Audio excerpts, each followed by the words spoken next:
अभिवादन स्वीकार कीजिए ब्रजेश मिश्रा का और आप देखना शुरू कर चुके हैं द डिबेट। बहनों भाइयों, तीसरे चरण का मतदान कल सुबह 7 बजे से प्रारंभ होने जा रहा है। उत्तर प्रदेश में इस बार 8 नहीं बल्कि 10 सीटों पर तीसरे चरण का चुनाव है, जो संभल से शुरू होता है और बरेली तक जाता है। बहनों भाइयों, इस एरिया में अगर पुराना इतिहास आप उठाकर देखेंगे तो कभी बहुजन समाज पार्टी, फिर समाजवादी पार्टी और इन दिनों 2014 से लगातार भारतीय जनता पार्टी इस क्षेत्र में बेहद मजबूत स्थिति में रही है। अब जब इस तीसरे चरण में चुनाव गया है, जनता के मन में क्या चल रहा है, इधर के मुद्दे क्या हैं और प्रचार में कौन किस पर भारी पड़ा और किसका नैरेटिव चला और किसका नहीं चला, आज चर्चा इसी विषय में। बहनों भाइयों, अब तीसरे चरण के चुनाव को बस कुछ घंटे बाकी हैं जब मतदान शुरू हो जाएगा। इस पूरे एरिया का सबसे हाई प्रोफाइल मुकाबला मैनपुरी में है, जहां समाजवादी पार्टी के अध्यक्ष अखिलेश यादव की पत्नी और वर्तमान में मैनपुरी की सांसद डिंपल यादव चुनाव के मैदान में। सैफई इसी इलाके में आता है। ये वो इलाका है जहां समाजवादी पार्टी एक वक्त में बेहद मजबूत थी, बेहद ताकतवर थी, लेकिन वक्त के साथ यहां भारतीय जनता पार्टी ने अपने पैर जमा लिए हैं और बीजेपी इस इलाके में बहुत ताकतवर स्थिति में है। इस पूरे क्षेत्र में 10 सीटों में इस वक्त 8 सीटें बीजेपी के पास हैं, मैनपुरी और संभल समाजवादी पार्टी के पास। बहनों भाइयों, ये इलाका ऐसा है जहां का जातिगत समीकरण बड़े ही कॉम्प्लिकेटेड है और इतने कॉम्प्लिकेटेड हैं कि कई बार ये समझ पाना मुश्किल होता है कि हवा किसकी चल रही है, लहर किसकी है या माहौल किसका है। इस इलाके में 3 हाई प्रोफाइल मुकाबले समाजवादी पार्टी की तरफ से हैं।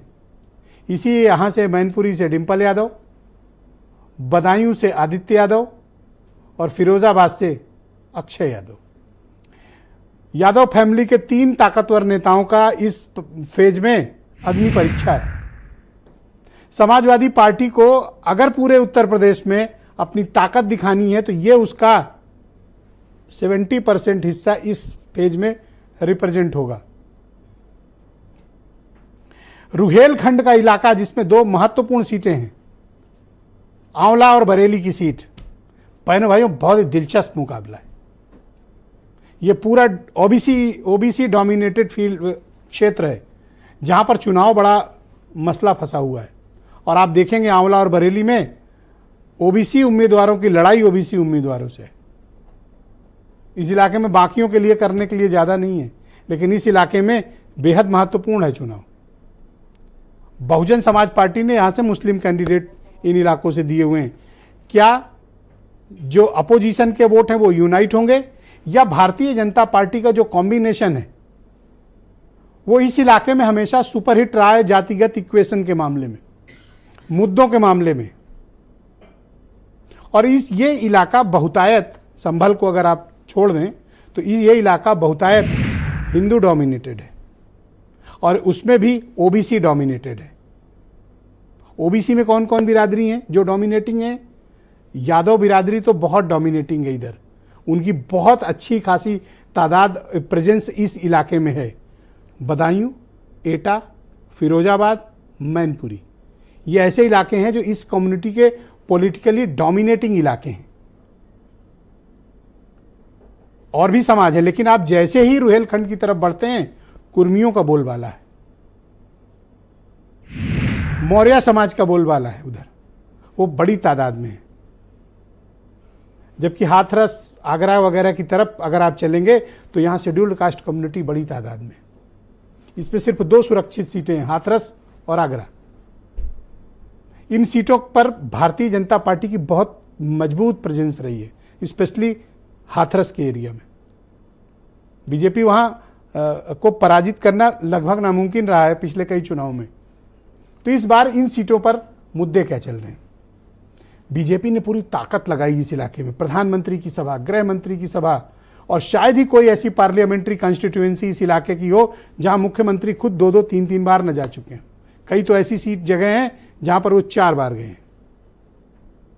बीजेपी के पास जितनी भी लीडरशिप जिस कम्युनिटी की उन इलाकों में मौजूद हैं, वहां के लीडर्स को भेजा गया। मुद्दे कमोबेश बहनों भाइयों हर जगह एक समान है। भारतीय जनता पार्टी का मुद्दा है राष्ट्रवाद, राम मंदिर, 370, मोदी सरकार की योजनाएं उनकी बेनिफिशियरी स्कीम राम मंदिर। विपक्ष का मुद्दा है संविधान बचाओ, आरक्षण बचाओ, वोट का हक बचाओ, शिक्षा, बेरोजगारी, महंगाई। इन मुद्दों पर विपक्ष फोकस कर रहा है।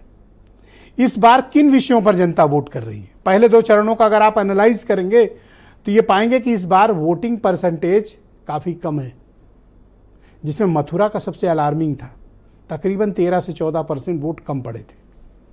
अब जब गर्मी बिल्कुल शबाब पर पहुंची हुई हो, आसमान से आग बरस रही हो, भयंकर गर्मी और धूप हो, लू चल रही हो, शहरों में आपको गर्मी का एहसास कम होता है। जरा गांव की तरफ निकलेंगे ना तो जो लू के थपेड़े और गर्मी का एहसास आप वहीं कर सकते हैं।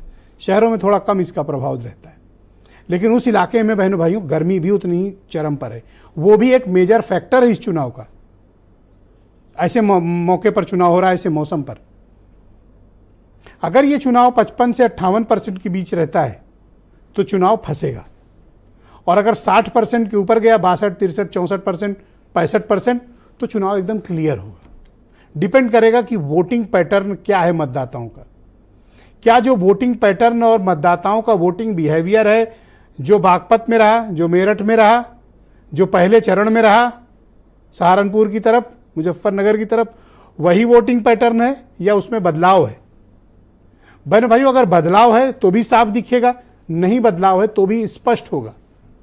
इसलिए इस चरण की वोटिंग उत्तर प्रदेश में एक्चुअली तय करने जा रही है कि यूपी की पॉलिटिक्स पर कंट्रोल किसका होगा, एनडीए का होगा या इंडिया का होगा।